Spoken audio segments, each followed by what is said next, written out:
Michigan, MIN, is a state in the Great Lakes region of the Midwestern United States. The name Michigan is the French form of the Ojibwa word Michigama, meaning large water or large lake. Michigan is the 10th most populous of the 50 United States, with the 11th most extensive total area. Its capital is Lansing, and the largest city is Detroit. Michigan is the only state to consist of two peninsulas. The Lower Peninsula, to which the name Michigan was originally applied, is often noted to be shaped like a mitten. The Upper Peninsula is separated from the Lower Peninsula by the Straits of Mackinac, a 5-mile channel that joins Lake Huron to Lake Michigan. The two peninsulas are connected by the Mackinac Bridge. The state has the longest freshwater coastline of any political subdivision in the world, being bounded by 4 of the 5 Great Lakes, plus Lake St. Clair. As a result, it is one of the leading U.S. states for recreational boating. Michigan also has 64,980 inland lakes and ponds.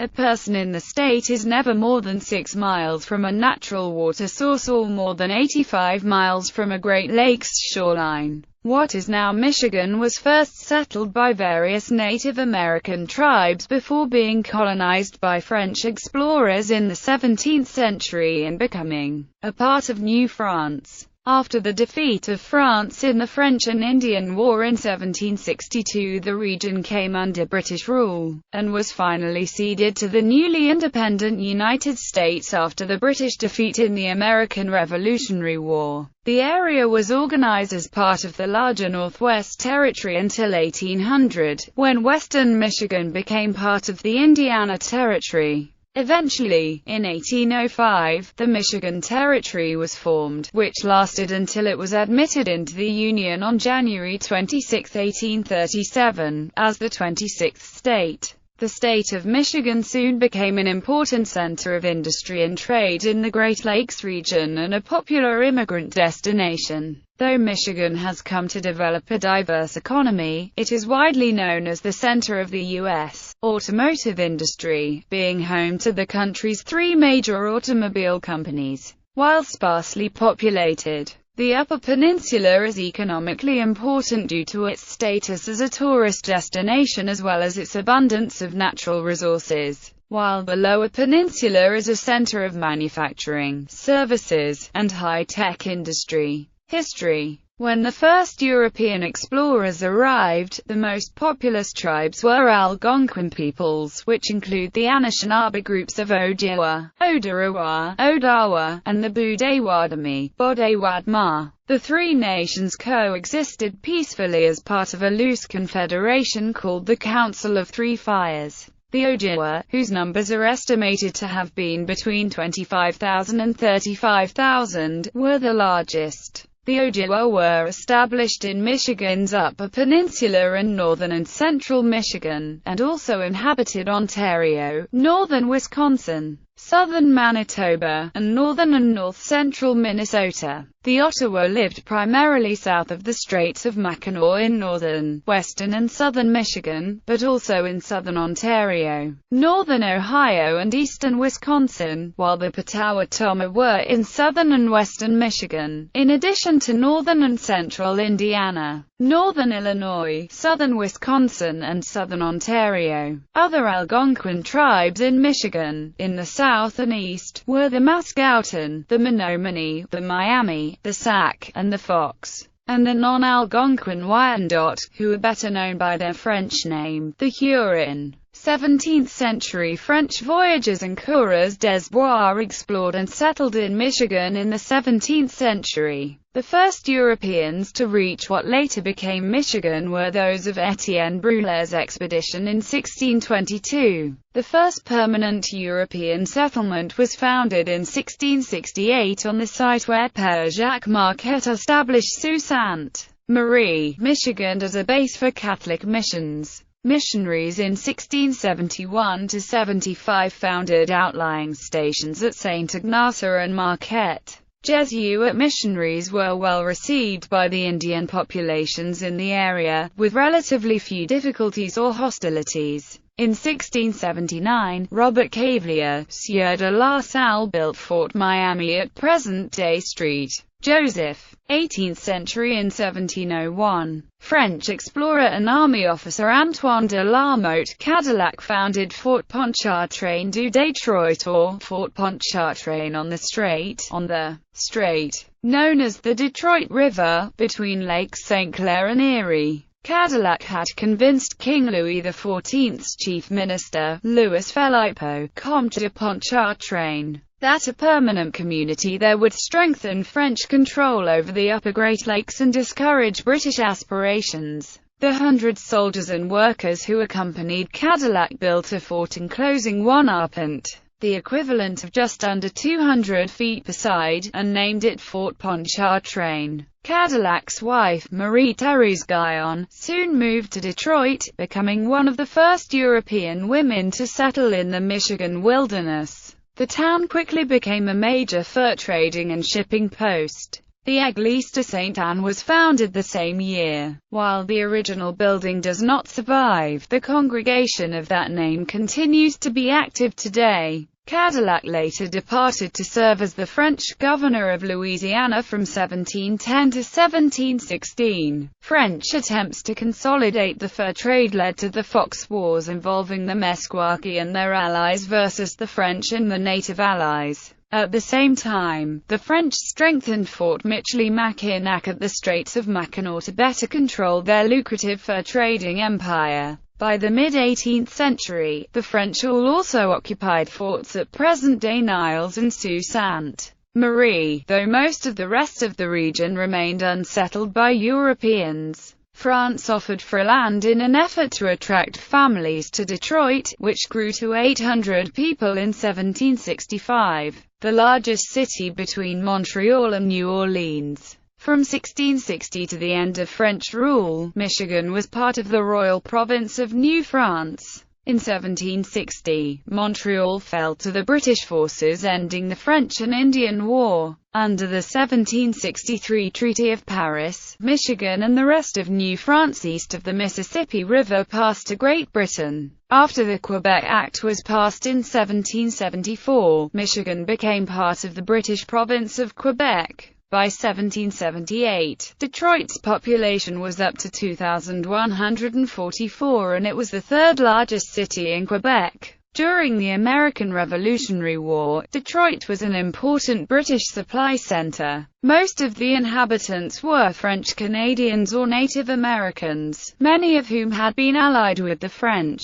Because of imprecise cartography and unclear language defining the boundaries in the 1783 Treaty of Paris, the British retained control of Detroit and Michigan after the American Revolution. When Quebec split into Lower and Upper Canada in 1791, Michigan was part of Kent County, Upper Canada. It held its first democratic elections in August 1792 to send delegates to the new provincial parliament at Newark. Under terms negotiated in the 1794 Jay Treaty, Britain withdrew from Detroit and Michilimackinac in 1796. Questions remained over the boundary for many years, and the United States did not have uncontested control of the Upper Peninsula and Drummond Island until 1818 and 1847, respectively. 19th century. During the War of 1812, Michigan Territory was surrendered after a nearly bloodless siege in 1812. An attempt to retake Detroit resulted in a severe American defeat in the River Raisin Massacre.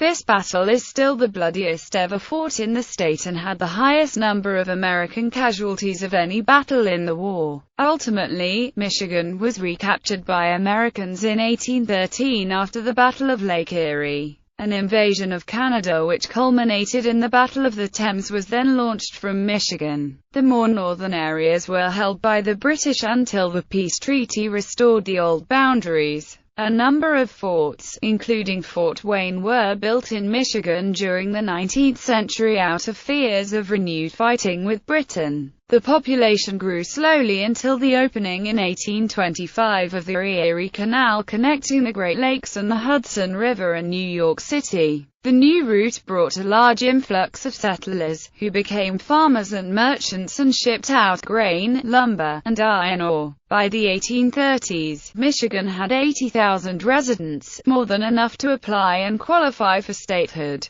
In October 1835, the people approved the Constitution of 1835, thereby forming a state government. Although congressional recognition was delayed pending resolution of a boundary dispute with Ohio known as the Toledo War, Congress awarded the Toledo Strip to Ohio. Michigan received the western part of the Upper Peninsula as a concession and formally entered the Union on January 26, 1837. The Upper Peninsula proved to be a rich source of lumber, iron, and copper. Michigan led the nation in lumber production from the 1850s to the 1880s. Railroads became a major engine of growth from the 1850s onward, with Detroit the chief hub. The first statewide meeting of the Republican Party took place July 6, 1854, in Jackson, Michigan, where the party adopted its platform. The state was heavily Republican until the 1930s. Michigan made a significant contribution to the Union in the American Civil War and sent more than 40 regiments of volunteers to the federal armies. Modernizers and boosters set up systems for public education, including founding the University of Michigan for a classical academic education, and Michigan State Normal School, now Eastern Michigan University, for the training of teachers. In 1899, it became the first normal college in the nation to offer a 4-year curriculum. Michigan Agricultural College, now Michigan State University in East Lansing, was founded as the Pioneer Land Grant College, a model for those authorized under the Morrill Act. Many other private colleges were founded as well, and the smaller cities formed high schools late in the century. 20th and 21st centuries Michigan's economy underwent a transformation at the turn of the 20th century. Many individuals, including Ransom E. Olds, John and Horace Dodge, Henry Leland, David Dunbar Buick, Henry Joy, Charles King, and Henry Ford, provided the concentration of engineering know-how and technological enthusiasm to start the birth of the automotive industry. Ford's development of the moving assembly line in Highland Park marked the beginning of a new era in transportation. Like the steamship and railroad, it was a far-reaching development. More than the forms of public transportation, the automobile transformed private life. It became the major industry of Detroit and Michigan, and permanently altered the socio-economic life of the United States and much of the world. With the growth, the auto industry created jobs in Detroit that attracted immigrants from Europe and migrants from across the U.S., including those from the South. By 1920, Detroit was the fourth largest city in the U.S. Residential housing was in short supply, and it took years for the market to catch up with the population boom. By the 1930s, so many immigrants had arrived that more than 30 languages were spoken in the public schools, and ethnic communities celebrated in annual heritage festivals. Over the years, immigrants and migrants contributed greatly to Detroit's diverse urban culture, including popular music trends, such as the influential Motown sound of the 1960s led by a variety of individual singers and groups. Grand Rapids, the second largest city in Michigan, is also an important center of manufacturing. Since 1838, the city has also been noted for its furniture industry and is home to 5 of the world's leading office furniture companies. Grand Rapids is home to a number of major companies including Steelcase, Amway, and Meijer. Grand Rapids is also an important center for GE Aviation Systems. Michigan held its first United States presidential primary election in 1910. With its rapid growth in industry, it was an important center of union industry-wide organizing, such as the rise of the United Auto Workers. In 1920, WWJ in Detroit became the first radio station in the United States to regularly broadcast commercial programs. Throughout that decade, some of the country's largest and most ornate skyscrapers were built in the city. Particularly noteworthy are the Fisher Building, Cadillac Place, and the Guardian Building, each of which is a National Historic Landmark. In 1927, a school bombing took place in Clinton County, the Bath school disaster, which resulted in the deaths of 38 schoolchildren, constitutes the deadliest mass murder in a school in U.S. history. Michigan manufactured 10.9% of total United States military armaments produced during World War II, ranking second among the 48 states.